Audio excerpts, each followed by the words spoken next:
common misconception with the Civil War is that it was all about slavery. And while that may have been a large factor, it wasn't the only component.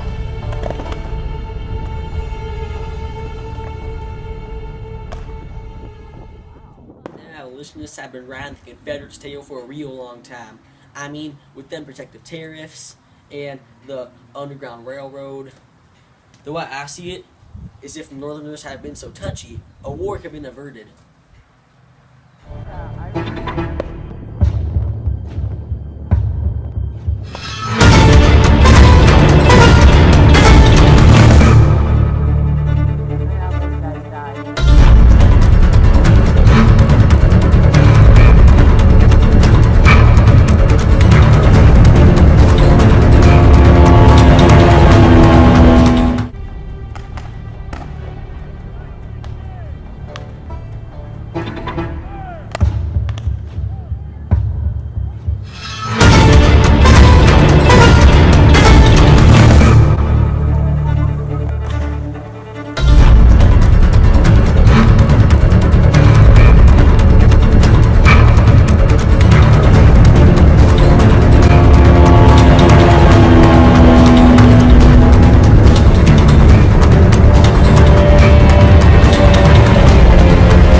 I think the best way to compare the North and the South would be like rival siblings. One does something to spite or contradict the other, much like a sibling would take something of the other. Now, the North, they had the Underground Railroad, while the South passed the Fugitive Slave Act, which requires all citizens to aid in the capture of runaway slaves. The protective tariffs originally meant to encourage the growth of America's economy by taxing imported goods. I'm sure there are more sinister intentions in play because the North knew that they needed them imports. But I do think that the South's reaction was a bit too far because the Nullification Act that they enforced and the threat of secession.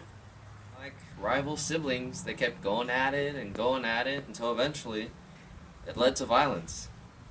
Why there is so much controversy over the Kansas-Nebraska Act, I just don't understand.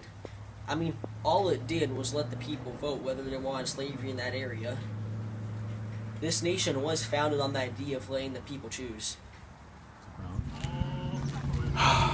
Well, this war is about the Southerners, the Southern states not understanding that union means a union. You don't get to choose which laws to obey and disobey. So, they tried to leave, we need to keep the union together, the union forever. Well, we're fighting for our homes. We're fighting against an invader in our land. That's the way most of us see it. They want to say it's over slavery. We believe in states' rights, and we believe that we should not be forced to do anything, live any way that some president over in Washington tells us or dictates to us. So that's why we're fighting. That's why we aren't fighting to keep anybody in chains. More than likely, the best way to explain it, we don't hate the foe that are in front of us. That's not why we're fighting. We're fighting because we love the people that are behind us and the people that are beside us. That's pretty much it.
But I do think that the South's reaction was a bit too far, considering that they made the Nullification Act, and I'm sure there are more sinister intentions in play, though, because the North knew that they knew. Now, they said that them imports originally meant... Dude.